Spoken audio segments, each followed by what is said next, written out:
Okay, so there's a bit to unpack here, and there is a few myths to be dispelled. So I was recently looking at a ride-along show, and it was featuring Mr. Jerry Edwin, and it all centered around not having to go to a referendum to make a decision as to whether or not politically appointed or elected officials should pledge allegiance to the Queen or the monarchy in England.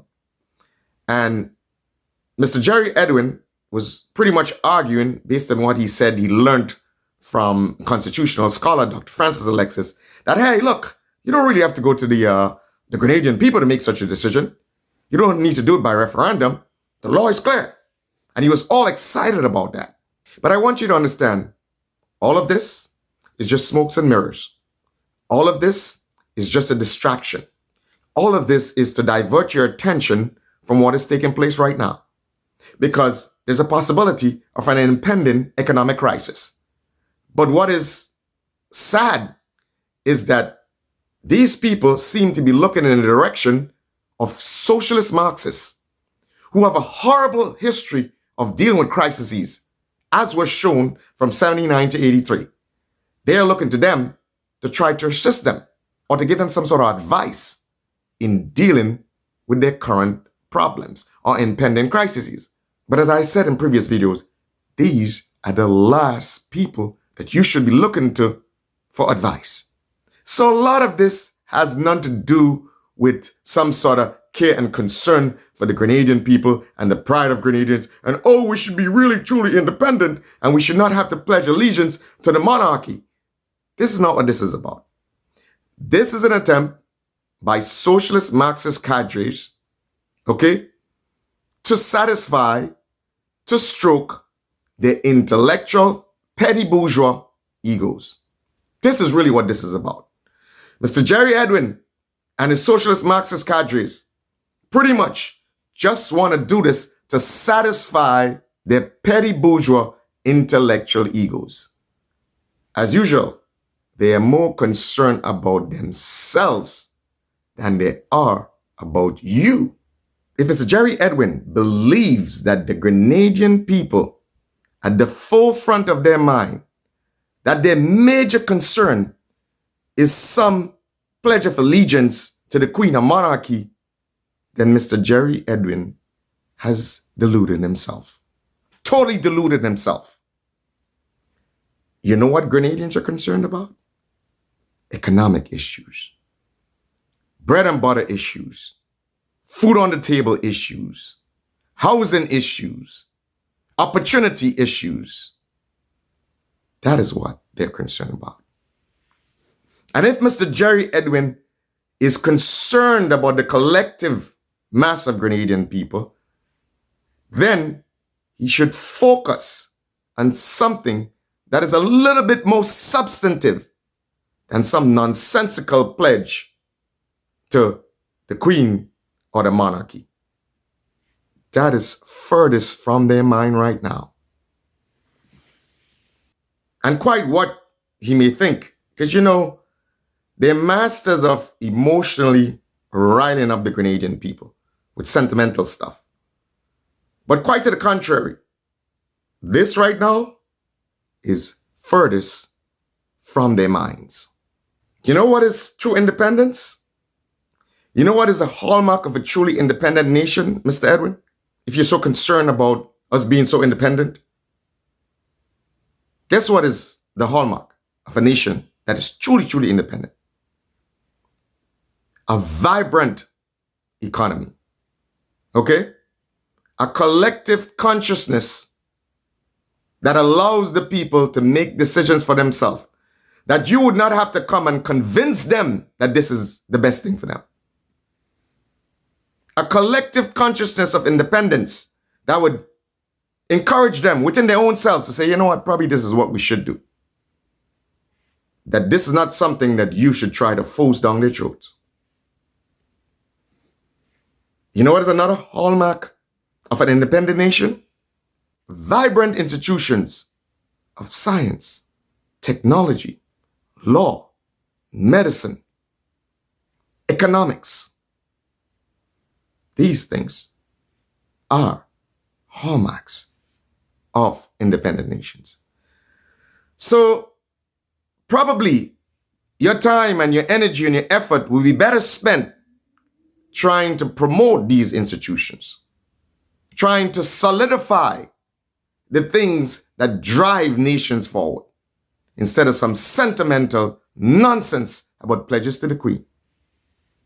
As if this would make a difference in the current situation that Grenadians find themselves in. As if all of a sudden that there is some sort of revocation of pledges to the Queens, that whoopsie-doo, Grenadians will be all high and mighty, and all the economic woes will go away. I am happy and I understand that this may afford you that luxury, because you don't have to worry about the things that the average Grenadians have to worry about. So you can have the time to intellectualize nonsense like this. I understand you can be afforded the opportunity to do that. But this is not what is at the forefront of the minds of the average Canadian. So let us stop, sir, with the smokes and mirrors and the distraction. And let's get down to the real business of confronting the problems at hand so that it can be dealt with and the nation can move on. They prefer to pursue a path of a WAP, socialist Marxist doctrine that we've seen has failed miserably all over the world, but yet still, these Grenadian socialist Marxists hold on to these doctrines and these modus operandis, okay, tenaciously. Is that same fanaticism in spite of, in the face of, evidence to the contrary that led to a cataclysmic destruction of the PRG. And here we are, a very simple issue. And here we are, a very simple issue that warrants each and every Grenadian getting involved or having a say in.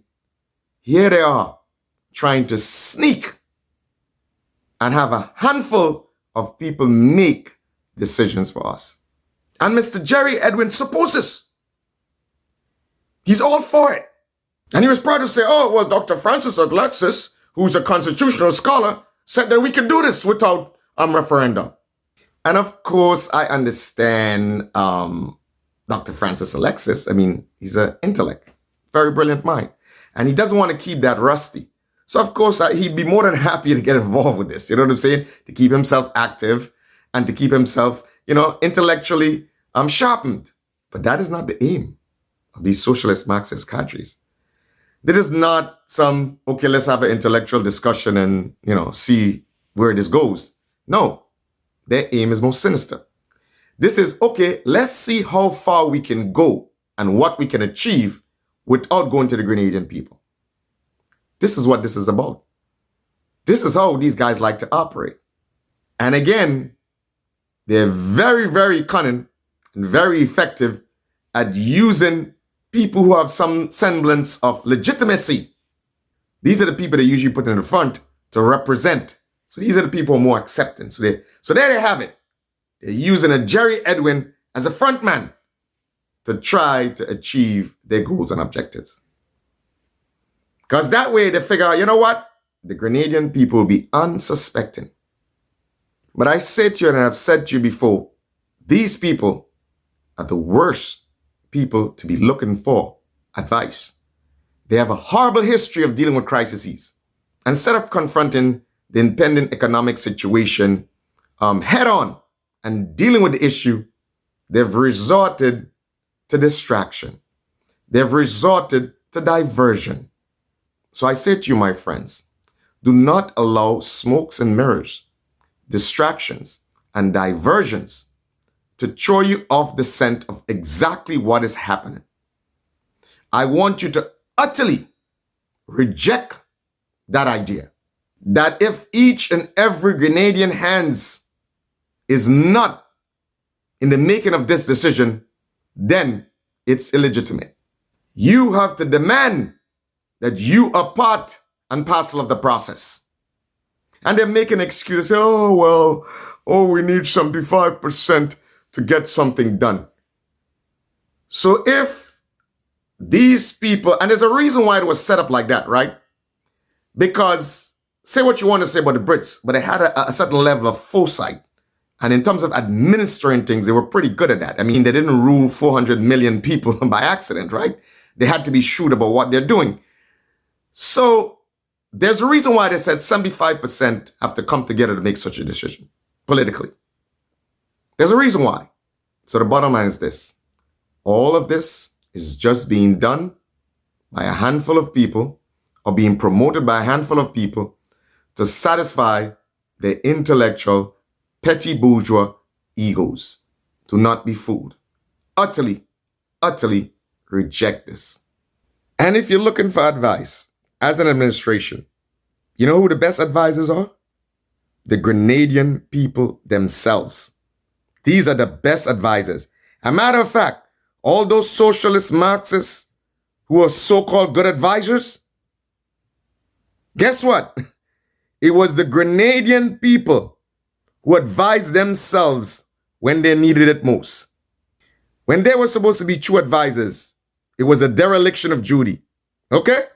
Because guess what? Some of you would believe that there were some masters of military strategy. But guess what? Let me make it clear. You know who stood up in 1983 when Grenada was invaded by quote-unquote foreign invaders? The bulk of the people who stand and put their lives in harm's way. You know who it was? Young Grenadian men and women who had 2 weeks of training. Okay? Young Grenadian men and women who were militias. Weren't even in the army. Okay? So I want to dispel this myth once and for all so that you guys are not fooled into believing that these are some masterful military cadres, that these socialist Marxists were some brilliant, masterful military cadres. Let's dispel that myth because it was the Grenadian people who put themselves, regular Grenadian people, who put themselves in harm's way and stood up to the greatest army in the world. Okay? Let that be made clear. So now when you have an issue and you're trying to decide, whether I should go to the Grenadian people or we can do this by ourselves. The Constitution says we can do this by ourselves. We don't need to go to the Grenadian people for revocation of pledges by elected political officials. No, we can just do this by ourselves. No. History has taught us that the Grenadian people knows exactly what they want for themselves and are quite capable of making decisions for themselves. And when it matters most, by their sweat, tears, and blood and own hands, are able to determine their destiny. Not anytime a few selected petty bourgeois, intellectuals, or otherwise try to determine the destiny of Grenadians, guess what happened? It ends up tragic. So this is a moment for us to prove once again that Grenadians knows exactly what is best for them. And no handful of people are going to make that decision for them. On that note, ich wünsche einen Ihnen wunderbaren Tag.